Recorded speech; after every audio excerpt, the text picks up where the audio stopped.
To start with, I will invite Nihad Awad, Executive Director of CAIR, to speak.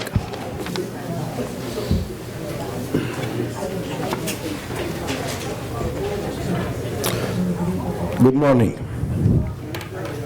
I'm Nihad Awad, the National Executive Director of CAIR, the Council on American Islamic Relations, the U.S. largest Muslim civil rights and advocacy organization. We are a proud co-sponsor of this very important briefing on the situation in India. You don't have to be Indian Americans, you don't have to be Indian to care about what's happening in India. I'm not an expert on India, but I will speak as a human being. I'll speak as an American. India has inspired the world as the oldest and largest democracy, the country of Mahatma Gandhi, the people who protested injustice for decades and paid with their own lives to make India the country that has inspired all of us around the world through many generations. However, for hundreds of years, there have been many atrocities that have taken place, and some of them continue to take place.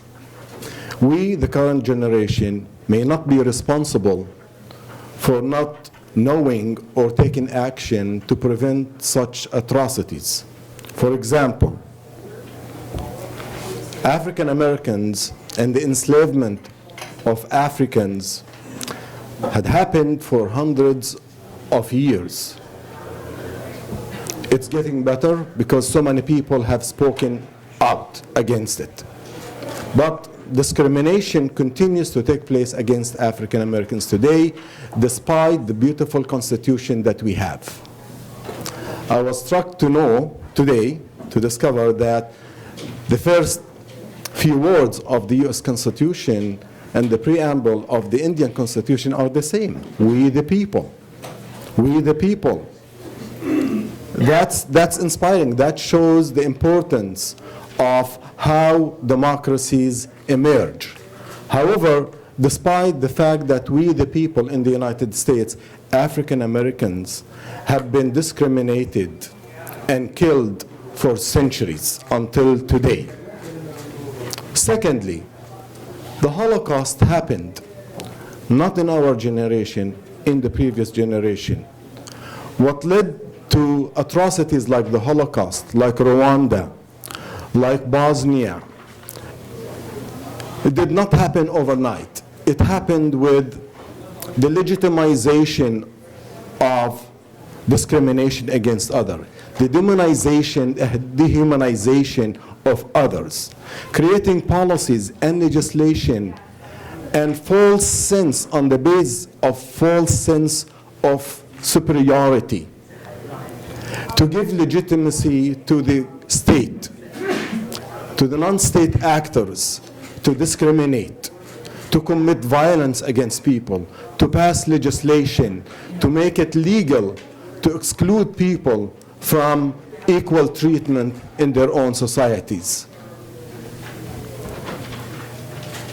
But today, on our watch, we see other forms and new and fresh atrocities taking place, such as the genocide in Myanmar, the internment camps in China, and potentially internment camps and atrocities in India.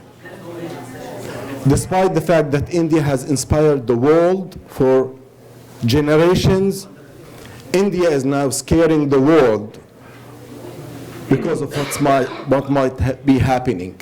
So, to the staffers, to the representatives of Congress people here, both in the House and the Senate, it should not happen on your watch. You should work with and help and inspire your representatives to hold hearings about this. It is important. It is not a partisan issue, it is a human rights issue. What's happened in India impacts millions of people in India, and it impacts the US relations here. And we, as Americans, have to say something. It is our generation. Don't be condemned by the next generation because you're silent today. It's simple and clear. I believe that the Foreign Relations Committee in both the House and the Senate should conduct hearings and should investigate and take the recommendations that have been presented to put pressure on India to protect its religious minorities and to hold India accountable to its commitments to the human rights conventions. We can do it. I have been inspired by what I heard from personal stories, by eyewitnesses, by experts, by advocates, by human rights activists, and I would like to be inspired by those who are here in the audience, what kind of action you will take. We at CAIR are going to be in support of any legislative action and any shift in our policy, shift away from being silent to protect the religious minority in India, because in a globalized world, what's happening in India today could happen here, and even if it doesn't happen here, we should be alert, we should be worried, because it is the right thing to do. Thank you.